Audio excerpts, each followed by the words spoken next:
students, my name is Nikhil Saini and welcome to our YouTube channel The Unfiltered Education. So in this series of writ jurisdiction, we are going to discuss about another writ, that is prohibition. तो सबसे पहले हम exact translation समझ लेते हैं कि prohibition का translation क्या है. So the exact translation of prohibition writ is to forbid. अब किसे फॉरबिड करेंगे? कोर्ट ही इशू करेंगे ना रिट्स. ये तो हम डिस्कस कर चुके हैं. Under article 32 and under article 226 supreme court and high court respectively are having powers to issue writs. तो किस कारणवश इशू किया जाए? सो इसकी मेथडोलॉजी समझते हैं. रिट्स इशू की जाएगी हायर कोर्ट द्वारा. किसके लिए? लोअर कोर्ट या जुडिशियल ट्रिब्यूनल के लिए. क्या एम एंड ऑब्जेक्टिव रहेगा इसके पीछे? क्या रीजन रहेगा? सो रीजन सिंपल सा है कि अगर लोअर कोर्ट या फिर ट्रिब्यूनल अपनी जुडिशियल कैपेबिलिटी को एक्सीड करने की कोशिश करता है, ऐसे डिसीजन लेने की कोशिश करता है जो कि उनके जुरिस्डिक्शन के अंदर आते ही नहीं, तो उस समय पे हायर कोर्ट बोल जाएगा रुक जाओ. अब इस चीज पे कोई सुनवाई आप नहीं करेंगे, डायरेक्टली इनएक्टिव कर देगा लोअर कोर्ट को. इसके बाद कोई भी तरीके की कार्रवाई नहीं करेगा लोअर कोर्ट. ठीक है.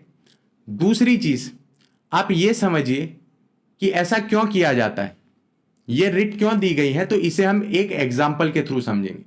जब हम क्रिमिनल कोर्ट्स की बात करते हैं स्पेसिफिकली इंडिया के अंदर, तो एक हायरार्की है.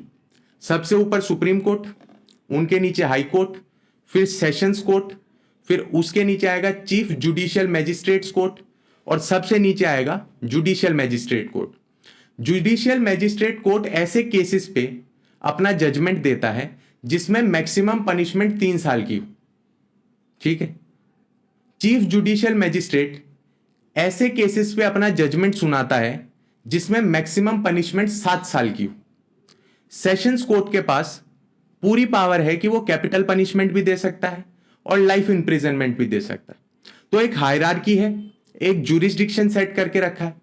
अब ऐसा समझ लीजिए कि चीफ जुडिशियल मैजिस्ट्रेट कोर्ट जिसके पास अधिकतम जो है पनिशमेंट सुनाने की अवधि वो है 7 साल.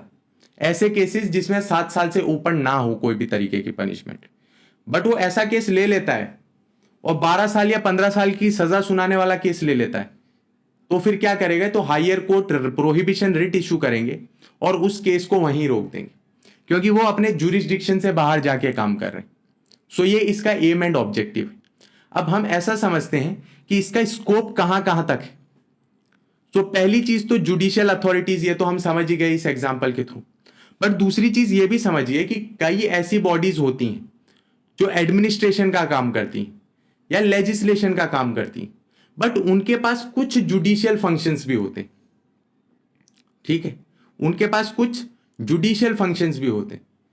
जैसे कि हम बात कर लेते हैं नेशनल ह्यूमन राइट्स कमीशन, इसके पास अपने जुडिशियल फंक्शन है, तो काम तो वो एज अ बॉडी कर रहे हैं. ठीक है. बट उनके पास जुडिशियल फंक्शन भी. तो ऐसे समय पे इन्हें हम बोलेंगे क्वासी जुडिशियल अथॉरिटीज.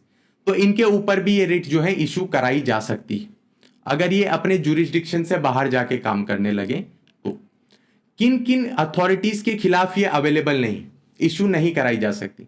सबसे पहले एडमिनिस्ट्रेटिव अथॉरिटी जो किसी चीज को इंप्लीमेंट करती हैं, लॉ को इंप्लीमेंट करने की कोशिश करती हैं.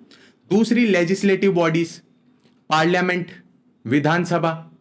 ठीक है. इनके खिलाफ ये रिट इशू नहीं कराई जा सकती है. एंड थर्ड, प्राइवेट इंडिविजुअल और बॉडीज. अब प्राइवेट इंडिविजुअल्स तो समझिए कि हम डायरेक्टली कोर्ट के जुरिस्डिक्शन के अंदर नहीं. अब कोर्ट मुझे हर एक चीज पे नहीं टोक सकता जब तक कि मैं कुछ इलीगल ना कर रहा हूं या फिर मैं किसी लॉ को ब्रेक ना कर रहा हूं. That is my personal sphere. मैं कर सकता हूं वो चीज अगर वो चीज इलीगल नहीं है तो. दूसरी चीज, एडमिनिस्ट्रेटिव बॉडीज की बात करें और लेजिस्लेटिव बॉडीज की बात करें, सो हमारे इंडिया में सेपरेशन ऑफ पावर की थियरी.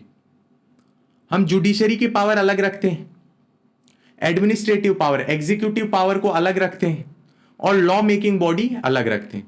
सब एक दूसरे पे निगरानी रखते हैं बट एक दूसरे की पावर पे एनक्रोच नहीं कर सकते. तो कैसे तय करेगी सुप्रीम कोर्ट या हाई कोर्ट कि जो लॉ बना है वो अपनी जुरिस्डिक्शन से बाहर जाके बना है? यहां पे जुडिशियल रिव्यू से कंफ्यूज मत हो जाइएगा, बट क्या बार बार नोकझोंक कर सकती है जुडिशरी? सेपरेशन ऑफ पावर की थियरी, सबका अपना अपना पावर है और अपना अपना पावर वो यूज करते हैं. इस कारण की वजह से इन दोनों के खिलाफ प्रोहिबिशन रिट इशू नहीं कराई जा सकती। अगर ऐसा होने लगता तो सेपरेशन ऑफ पावर मिट जाता और हायरार्की के अंदर जुडिशरी ऊपर आ जाती। हमारे लिए सबसे इंपॉर्टेंट है कॉन्स्टिट्यूशन, और कॉन्स्टिट्यूशन ने अपने हिसाब से पावर दे रखी है जुडिशरी को भी, एग्जीक्यूटिव को भी और लेजिस्लेचर को भी। So this was all about the writ of prohibition. I hope you like this video lecture. Thank you very much for watching. Please like, share and subscribe.